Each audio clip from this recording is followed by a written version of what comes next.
रह जाती, क्योंकि औरत के माना ये होता है कि जिसको छुपाया जाए। अरबी में शर्मगाह को औरत कहते हैं। आज हमारे जो बहन ये भी कहते हैं कि पर्दा कदामत पसंदी और बुनियाद परस्ती की अलामत है। दरअसल उनकी अक्ल पर पर्दा पड़ गया और फैशन की चुका चांद उन कुरान मजीद के ये हुक्म याद नहीं रहा। वला यबदूना जीनतहुन्ना इल्ला मा ज़हरा मिनहा, यानी औरतें अपनी जियानत को हरगिज़ जाहिल ना करे सवाए उन हिस्सों को जिनको खोले रखना मजबूरी है। उस कुरान मजीद में ये आयत भी बुनियाद परस्ती की तालीम देती है। उस कुरान मजीद में अल्लाह तबारक व तआला ने ये भी फरमाया है कि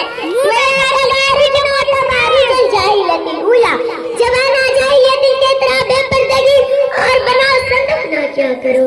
नबी अकरम सल्लल्लाहु अलैहि वसल्लम ने एक हदीस में फरमाया है कि जो औरत खुशबू लगा कर मर्दों के पास से गुजरती है और जन्नत की खुशबू भी नहीं पा सकती है। मेरे प्यारे बहनों, बड़ा अफसोस की बात है, कुरान व हदीस के उन तकदीर के बावजूद आज हमारे मुसरे पर बेपर्दगी इल्म होते हैं। खासतौर से शादी ब्याह के मौके पर जिनका बेहया बका होता है, मर्दों के बेइख्तिलाफ होते हैं, उसे देखकर दिल फूट के आंसू होते हैं। क्या वही तालीम देती है हमारे रसूल सल्लल्लाहु अलैहि वसल्लम ने हमें?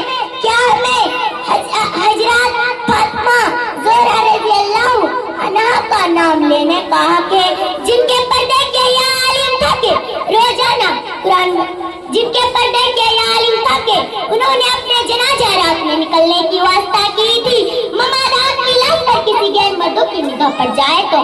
मेरे बहनों, क्या हमें हजरत आयशा सिद्दीक़ रज़ियल्लाहु अन्हा से कोई नसीबत रखने का हक हासिल है, जिनके हाल ये था कि रोजाना कुरान मजीद की तिलावत करती थी, उनकी आवाज हजरत रसूल के बाहर नहीं सुनी गई। आज हमने शर्म-हया का दामन छोड़ दिए। मुसलमान लड़कियां बेपर्दगी बेहयाई तमाम हिंदू पर कर रहे हैं और उसका नतीजा है कि पूरा मस्र गलत सबाब पर जा रही है, पूरा मस्र गलत सबाब पर जा रही है। नौजवानी नस्ल तबाह हो रही है।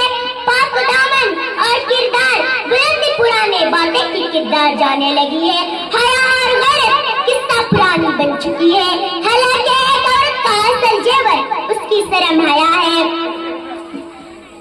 उसकी शर्म हया है। अल्लाह के रसूल सल्लल्लाहु अलैहि वसल्लम ने एक हदीस में फरमाया है कि इज़ा लम तस्तही फस्ना मा सिता, जब तुम्हारे अंदर हया ना हो तो तुमको किस बात की तोके के जा सकती है। मेरे बहनों, आज हमारे बहन बेपर्दगी होकर कॉलेज और यूनिवर्सिटी जाकर तालीम हासिल करते हैं।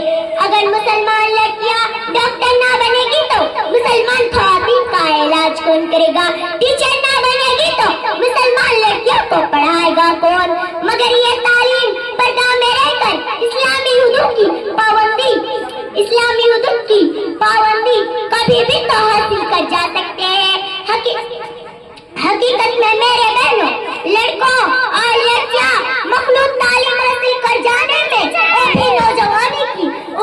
और भी नौजवानी की उम्र में दोनों के लिए